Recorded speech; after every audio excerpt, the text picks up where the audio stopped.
let me help you understand the enemy.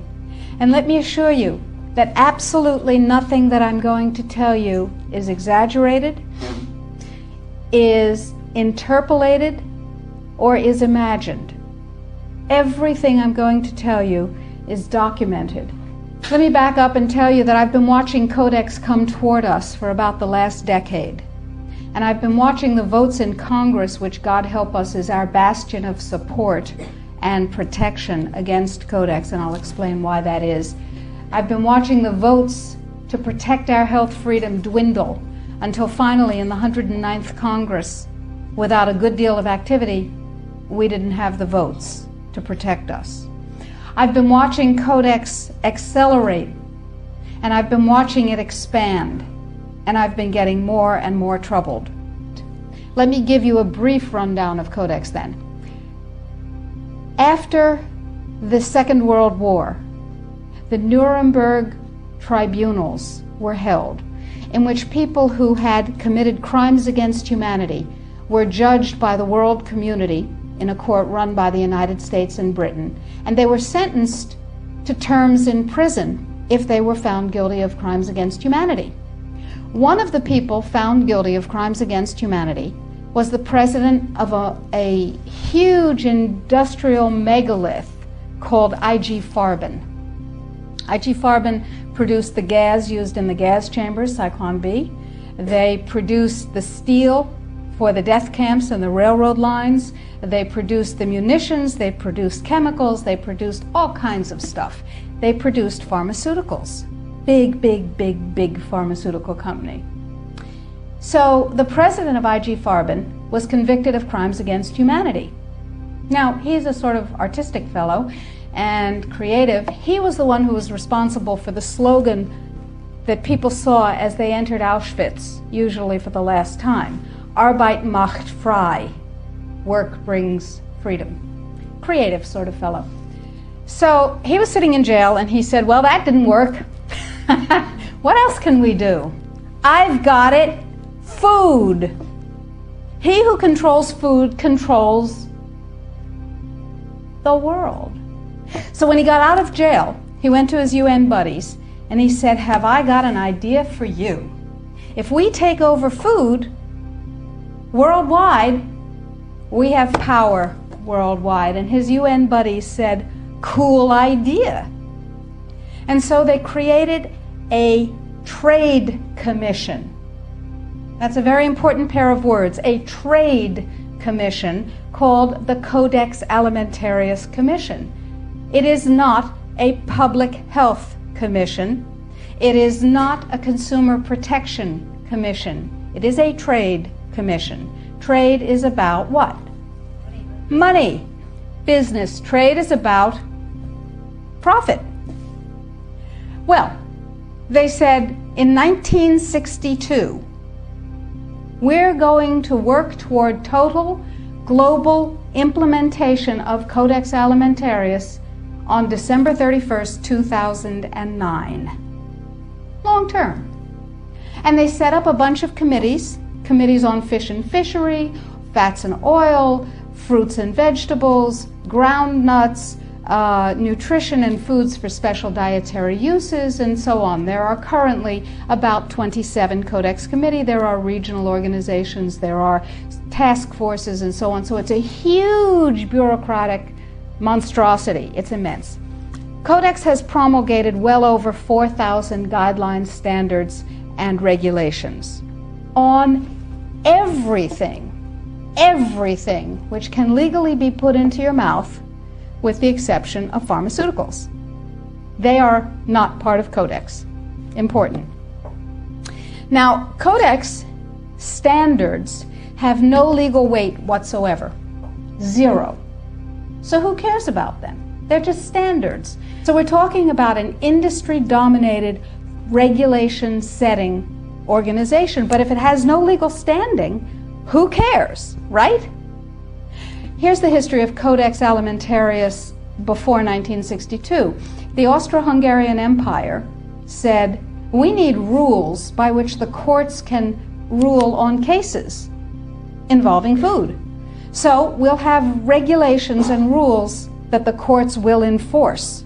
That's how they get their weight. That was called the Codex Alimentarius, and it was put into place around 1893 and lasted until the end of the Austro-Hungarian Empire in the First World War. So the idea was there in the Germanic tradition. We need rules, lots and lots of rules. We need a lot of rules. Let's have rules for everything to do with food. So it was sort of a natural extension for the German industrialists to say, we'll go back to the good old days of Codex Alimentarius, back when we had them in the Austro-Hungarian Empire. Cool. So they started promulgating their rules and regulations, and they were voluntary.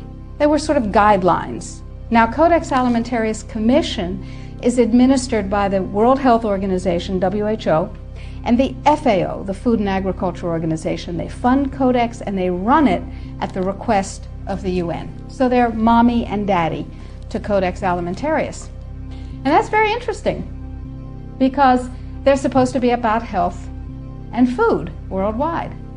Some conflicts of interest that we'll talk about. So Codex started promulgating regulations and rules, and the way that's done is that the committees work up a rule, a standard, a guideline, a regulation, and then they get it to what's called Step 8, which is the final step in their administrative process, and then it's presented to the Codex Alimentarius Commission for ratification, like the vitamin and mineral guideline was presented to the Codex Alimentarius Commission on July 4th this past summer. It was ratified, it was approved by consensus, and it is now, despite the propaganda that you're going to hear, if you ever hear about it in the media, it is now mandatory upon any member country of the WTO, the World Trade Organization. Well, what in the world do they have to do with it? And the answer is everything. The World Trade Organization, you see, accepted Codex when the World Trade Organization was formed in 1994. Okay? They said, well, how are we going to decide trade disputes around food if we don't have a set of rules? I know, we'll accept the Codex Alimentarius rules, and all the members of the WTO worldwide will, get ready for an Orwellian term, harmonize with our standards, with the Codex standards. Harmonize. I suggest you capitalize the first 4 letters in your mind. So everybody's supposed to harmonize with Codex. And when they harmonize with Codex, then if they get pulled into the World Trade Organization dispute resolution process, they have a chance of winning. Because, here's the kicker. You ready for this one? If 2 countries go into the World Trade Organization dispute resolution process, and one of them is Codex compliant, and one of them is not Codex compliant, the one that is Codex compliant automatically wins regardless of the merit of the case. People are using Codex compliance as a weapon in a much bigger economic battle. So, every country in the world is racing to do what? To become Codex compliant. So, in the United States, the situation is, okay, how do we become Codex compliant when we have laws that protect us? And you have to remember that Codex does not serve consumer well-being, does not serve health. It serves what I call the 5 bigs. Big Pharma, Big Chema, Big Biotechna, Big Agribiz, and Big Medica. Little you and little me are not served by Codex in the least. So, before we go forward and talk about the rest of what has to happen, let's ask what Codex does. You probably all know about the vitamin and mineral guideline that was ratified on July 4th. You may not know that although it is said that Codex guidelines, regulations, and standards which have been ratified are voluntary, they are not voluntary. That is known as a lie. They are mandatory, but they are not fully mandatory until December 31st, 2009. They're sort of kind of a little bit mandatory now, and they're totally mandatory then. Okay, so what does Codex do? Why do I care enough about Codex to close my practice and stop treating patients who came to me from around the world to help them regain their health and be radiantly well with non-toxic means, which is a very satisfying thing to do. I love it. And it also provided me with an income. That was nice. Why am I concerned enough? Okay, let's talk about the vitamin and mineral guideline first. In 1994, here in the United States, DSHEA, the Dietary Supplements, Health and Education Act, was passed, which classifies nutrients and herbs as foods. As foods, you can set no upper limit on them. You cannot set an upper limit on lettuce, lamb, or rutabagas, and similarly, you cannot set an upper limit on vitamin C, echinacea, ginkgo biloba, vitamin D. And access to nutrients is freely given to us. We are allowed to have any nutrients we want because, and this is a very important point, under common law, anything not forbidden is permitted. Codex, on the other hand, is a Napoleonic Code law system. Under Napoleonic Code, anything not permitted is forbidden. That's called a positive list. So, vitamins and minerals. In 1994, we passed DSHEA. Nutrients are foods. We can have as much of them as we want. It's our business. In 1994, Codex, with no notice here in this country whatsoever, declared nutrients, put on your intellectual seatbelts, declared nutrients to be toxins. They're poisons. Dangerous industrial poisons. As poisons, we have to be protected from them. How do you protect somebody from a poison? You use toxicology. You use a science called risk assessment. A quick primer on risk assessment. First, you take the substance that's poisonous and you feed it to animals and you determine the dose that kills 50% of them. That's called the LD50. Okay? And you extrapolate what the LD50 for a human being might be. Then, you go down to the other end of the dosage range and you start feeding itty-bitty tiny bits of it to test animals. And you come up with the largest possible dose, the maximum permissible upper limit, that can be fed to an animal before a discernible impact is shown. Okay? No discernible impact. Then you divide that by 100. That's how they do it in risk assessment. And now you've got a safety margin. So you've got 1/100th of the dose that can be given, the largest dose that can be given with no discernible impact. Okay?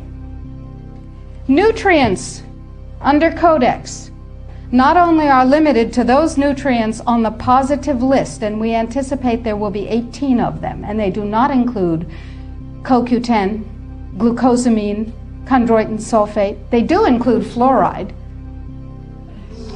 which, to my knowledge as a physician, has absolutely no biological benefit whatsoever. But it does make people complacent.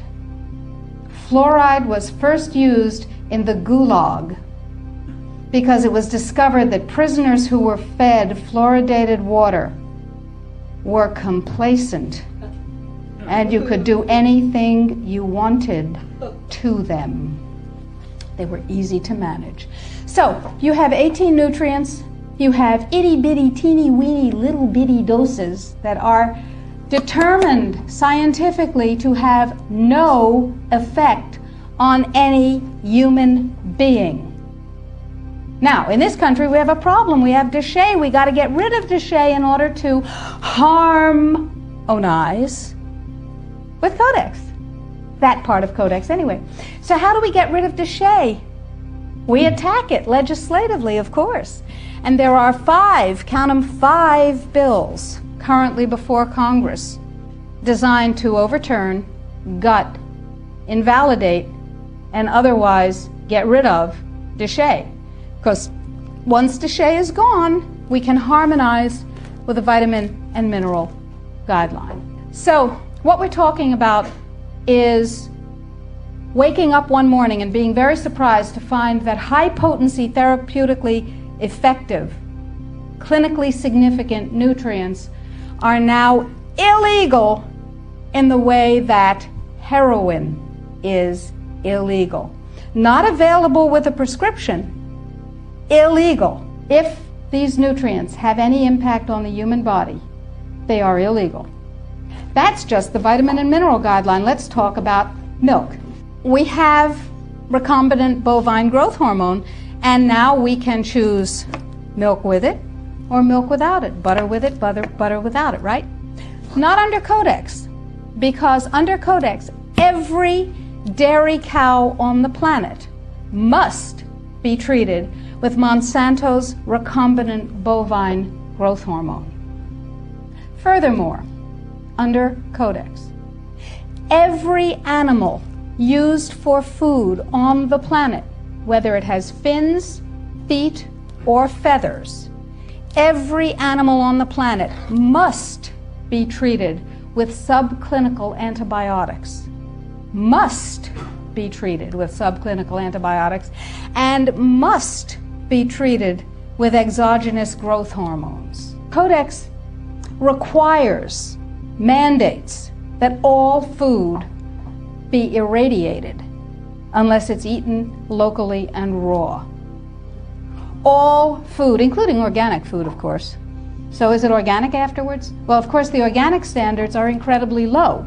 The organic standards allow a farmer to use veterinary drugs, including growth hormones, antibiotics, etc., on animals, and then at his whim reclassify them as organic. But farmers are our friends, and they would never do that, right? Right.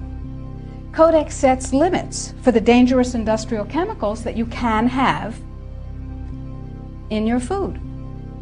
And the limits are incredibly high.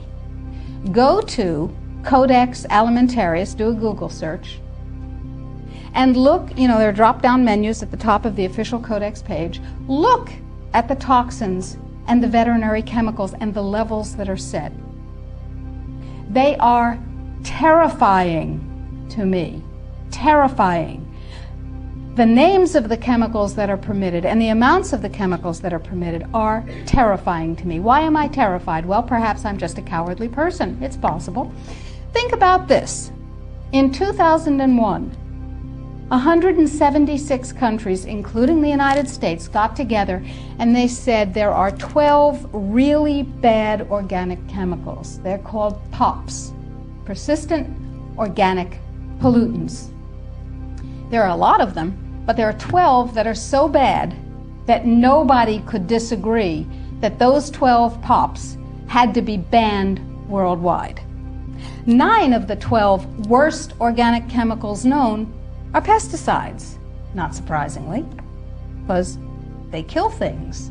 And of course, we have many processes and enzyme systems that are very much like insects and other pests, so they're not too good for us. But Codex has different ideas.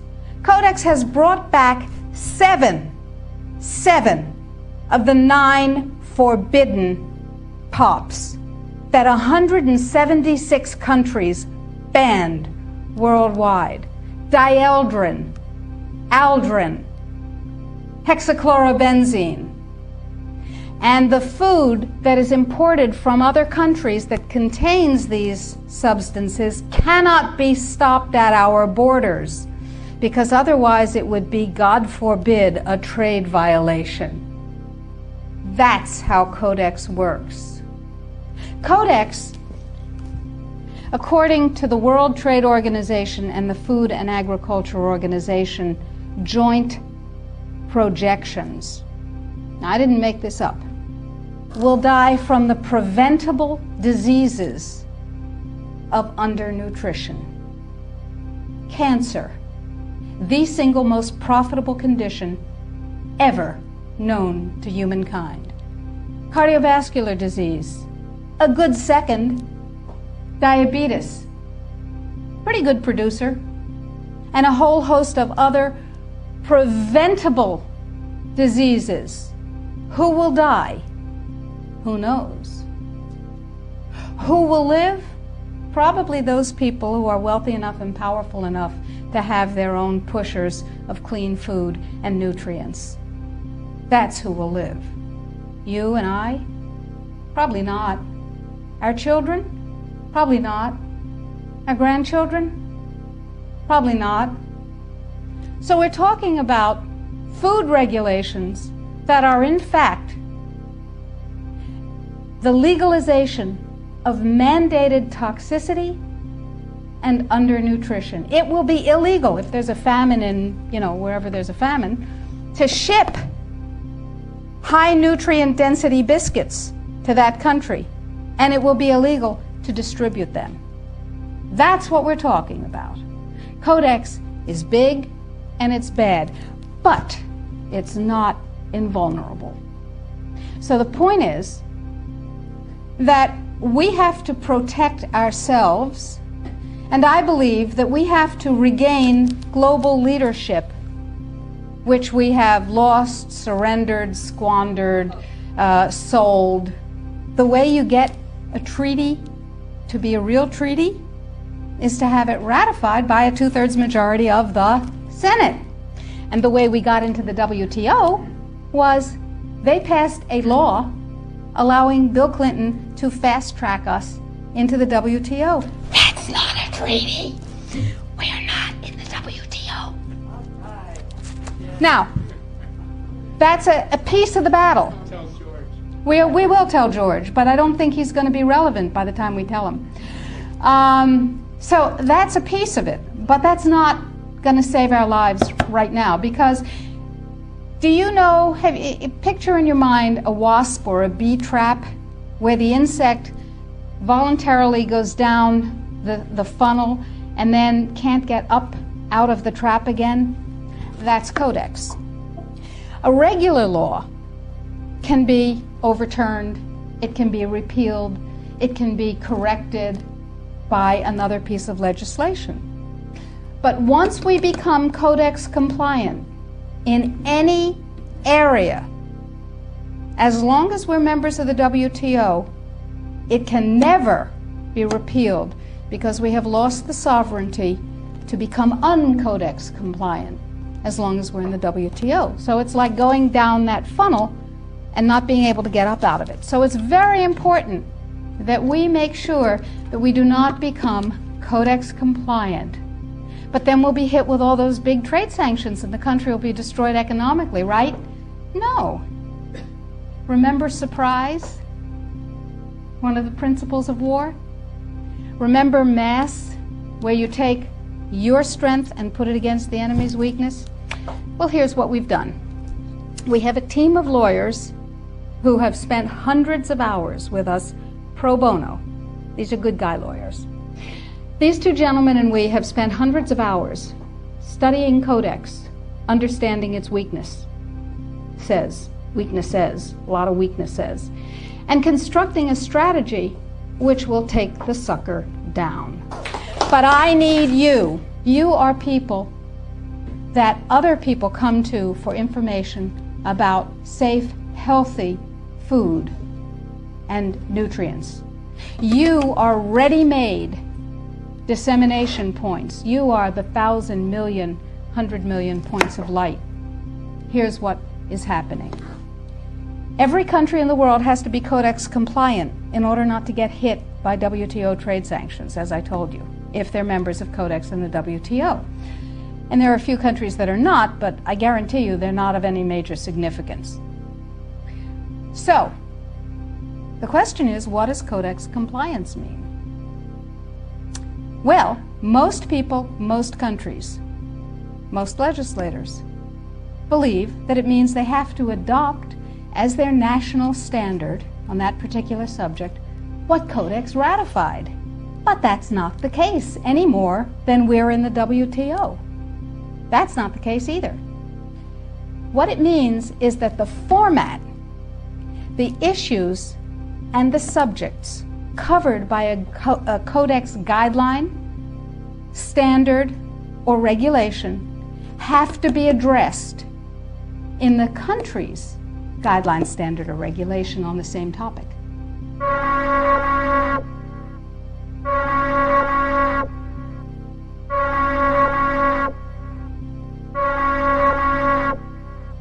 The more voices that say, this is what I want, and you work for me, Mr. and Mrs. Bureaucrat and Mr. and Mrs. Congressman, Mr. and Mrs. Senator, the more voices, the more weight.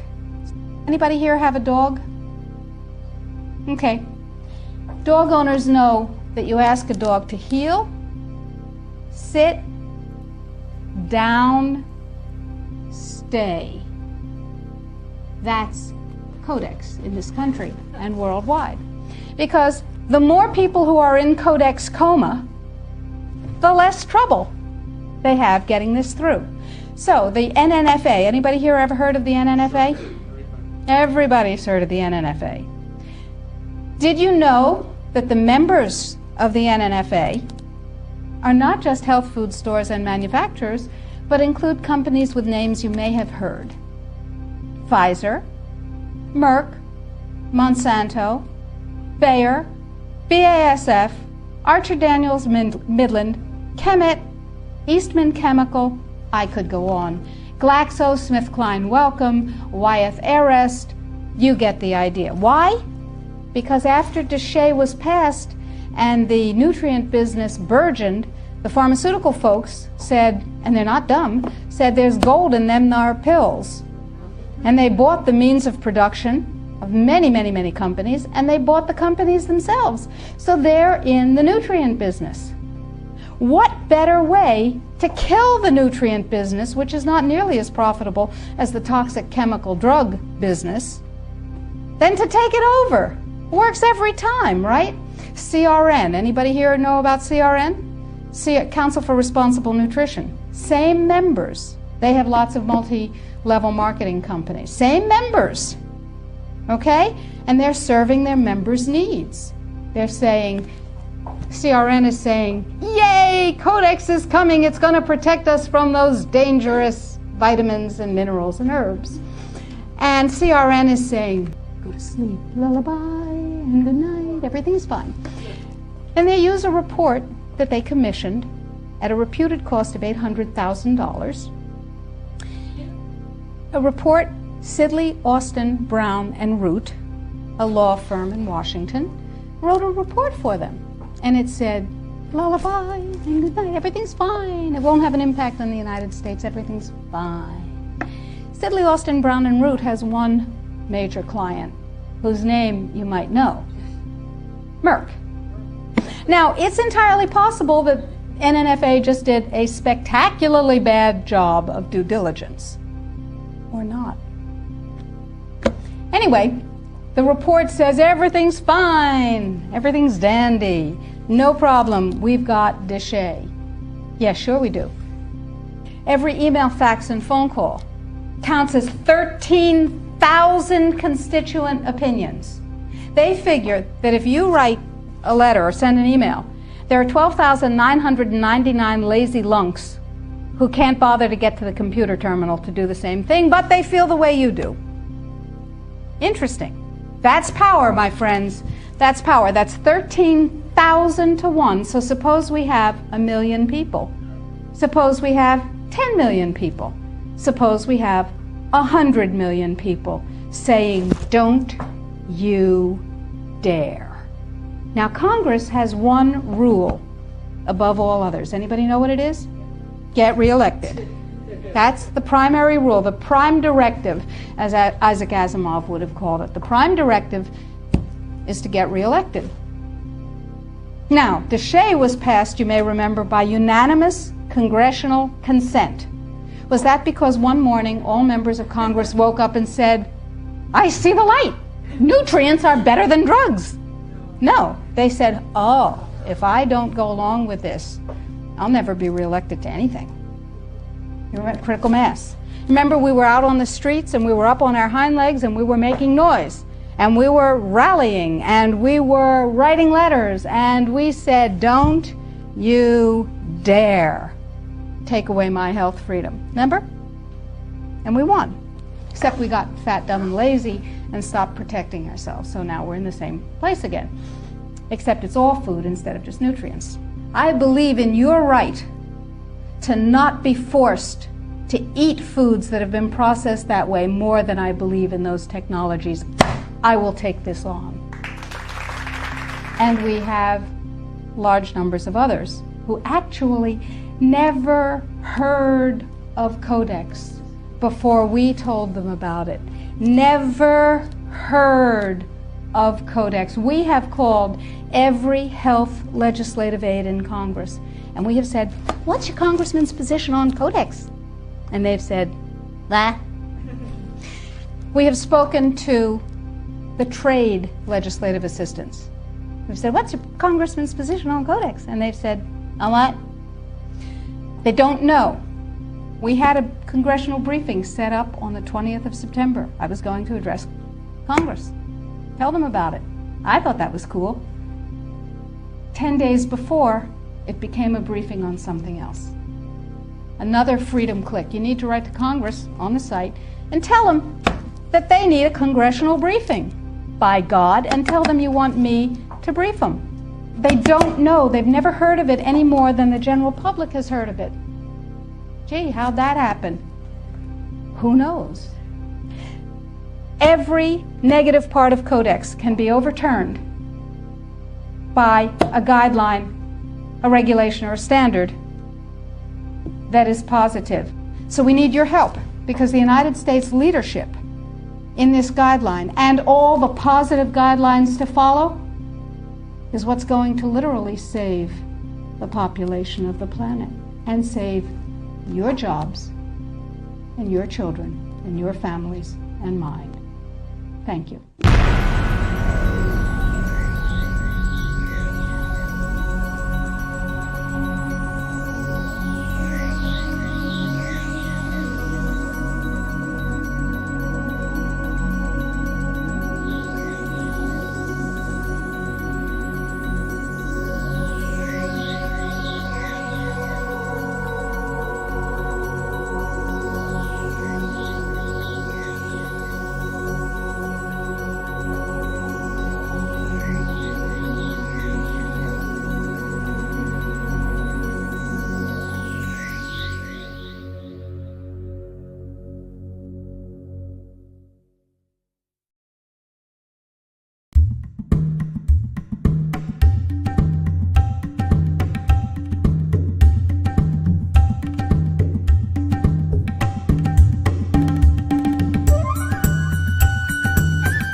The next World Health Organization Assembly in Geneva, May 22 to 28, that's this year in a week, will vote to change the World Health Organization's international health regulations from recommendations to mandatory on member nations.